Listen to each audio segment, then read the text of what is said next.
สบายดีพี่น้องมัดสุขสุขคนมื้อนี้เมื่อกี้กับหลานๆก็สิไปเบิ่งพ่อแอดูดน้ำออกแต่บักบ่อนตั้งได้นาแซงพี่น้องมันลมอันนุ่งลูกใส่เกิบไว้ใส่เกิบไว้ใส่ให้เอื้อยใส่ให้ไว้โชคชัยสิพาโชคชัยเดินไปใกล้เติบนะพี่น้องอยู่ปากหัวไปดูพ่อแอว่าเพิ่นดูดน้ำออกแต่ได้มันสิได้หลายหาได้เลยเพราะว่า2-3 มื้อหลังหันน้ำขึ้นน้ำเซ่ขึ้นแล้วเพชรให้บักลมเด้อพี่น้องเด้อตอนนี้สิไปเบิ่งบักเบิ่งได้ลมสิพากันไปอันนี้ลูกใบบุญสบายดีเอ้ยงามได้ลูกคอยโอ้น้ำเพชรไปพากันเดินทางไปเบิ่งพอแอเนาะเห็ดอันนั้นได้ลมเพราะว่าได้นี่แหละเพิ่นแล้วเสร็จสิ้นนะแซงเพิ่นมอบให้พ่อแอกับอ้าวยามเด้อพี่น้องยามใดพี่น้องยามในใดเขากะเก็บเงินกันอะไรพี่น้องประมูลแบบว่าผู้ได้ยามแล้วให้ผู้นั้นเผาผู้นั้นแล้วเอาเงินให้ผู้นั้นนะเอาเงินให้ผู้ยามบัดในหลังจากภายหลังที่ว่าพอแอยามไปเลยน้ำมันลงน้ำแห้งพอดีได้เงี่ยงบัดน้ำคืนพอดีได้จมเพิ่นสิประเมินผลการเสียหายเท่าใดยังบ่ฮู้จากสิได้เป็นโทษหรือบอกกับบ่เป็นไปเบิ่งว่าผลงานสุเพิ่นเฮ็ดไปเบิ่งนำกันพี่น้องตอนนี้สิพากันย่างไปพากันไปเอาหลานไปนำพอแอแล้วไปก่อนแล้วไปเขาห้านขนมแล้วพวกแลนเขาห้านขนมพี่น้องแถวโซกใส่เห็นห้านขนมบ่ได้เลยได้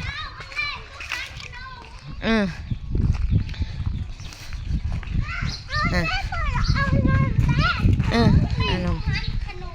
แลนเขาห้านขนมเลยเนาะโตเก่งขนาดมีเงินบ่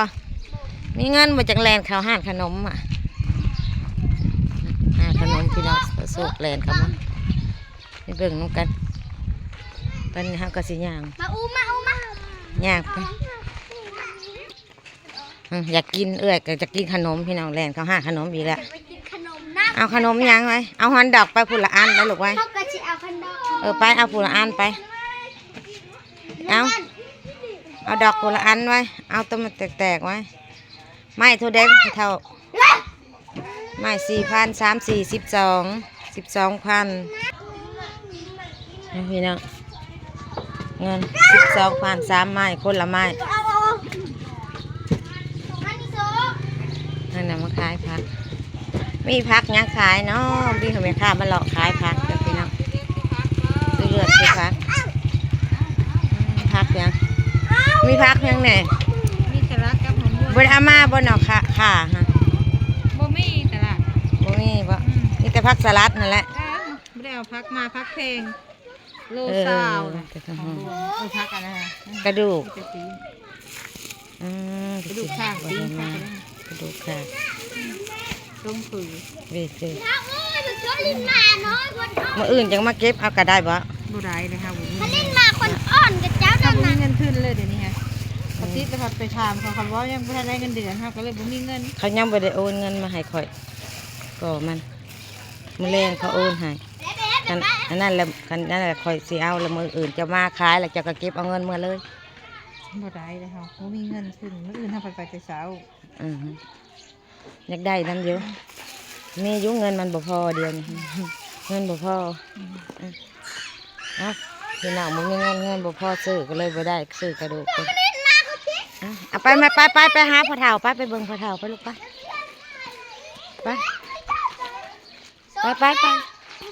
บ่ได้เอาเลยพี่น้องบ่ได้เงินไปเอาให้โชคเลยไหมได้โชคได้จ้ะไปหักกันไปมาหน่อยก็ไปนำเอามาเลี้ยง2 ตัวพี่น้องเลยสีดำกับสีน้ำตาลติดไปนำไปใส่กันเมื่อนี้ว่าสิไปหากินสิได้ไปหรือบอกไปเบิ่งพ่อแอกันตอนหักกันย่างไปเบิ่งนะพี่น้องเนาะมาเป็นอะไรเห็ดอะไรแผนการของจุเปิ่นนั้นยังโมโหสิประเมินกันแบบไหนยังโมโหเลยพี่น้องความหัดผิดสอดเขาก็มอบทั้งหมดที่ว่าย่ามเนาะเผาคือว่าอะไร ผมบกพร่องของที่เพิ่นเองแบบว่าน้ำมันมาถ้ากลางคืนนะพี่น้องเพิ่นบ่ได้ลุกเบิ่งตอนกลางเว้นเพิ่นน้ำแห้งน้ำเดี๋ยวเขาปล่อยมาบ่ปกติน้ำ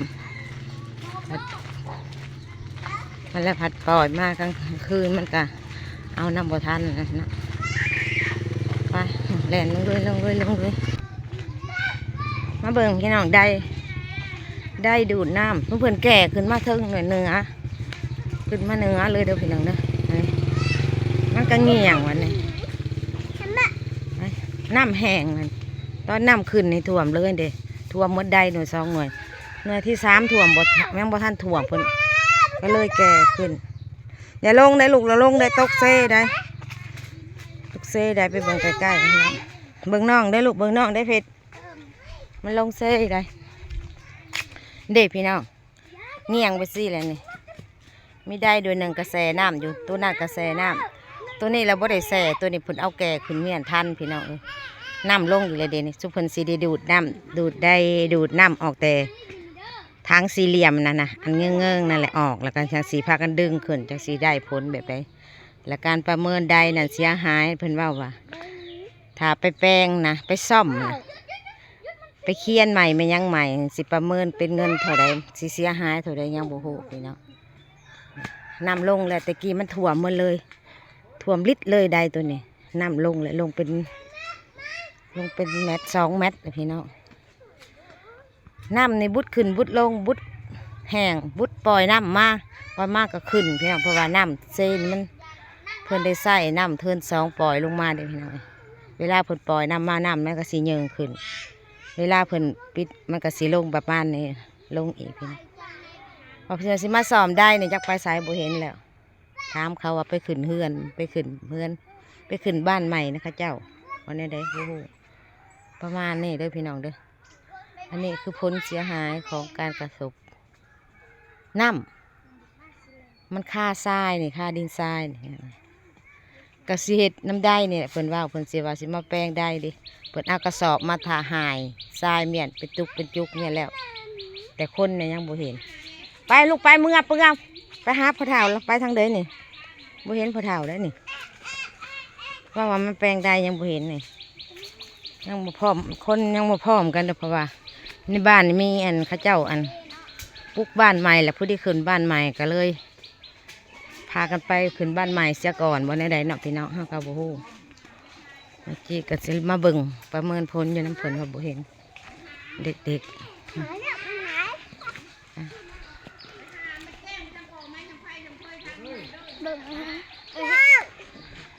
ประเมินแล้วเดี๋ยวยังบ่ฮู้นะพี่น้อง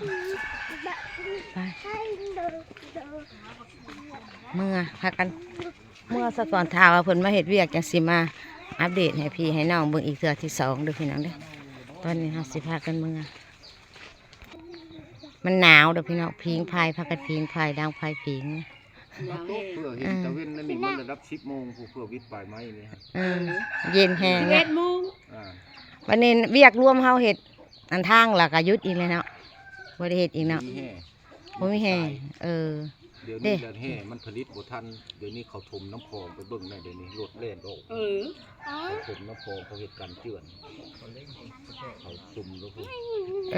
โป๊ะไปเฉยแล้วดินทรายก็ยังได้ไปซื้อวันนี้อันดูดได้เฮาแล้วมื้ออื่นบ่แล้วมื้ออื่นน้ำขึ้นอีกก็บ่ได้ดูดอีกแล้วค่ะน้ำขึ้นเนาะเอามันแห้งลูกนี่ใครแน่เฮ็ดแล้วครับบ่ทันติบ่เพื่อฮอดทันมันเก่ามันแห้งมือเฮ็ดอยู่เห็นอื่นเนี่ยเฮ็ดแล้วใครแน่เนาะนั่นแหละไปไทยกับอาวเพิ่นนี่แหละนี่ผู้ใส่วอร์มนี่แหละพากันหับเพิ่นเนี่ยเอาได้แล้วก็ลูกแต่เช้าคู่มือ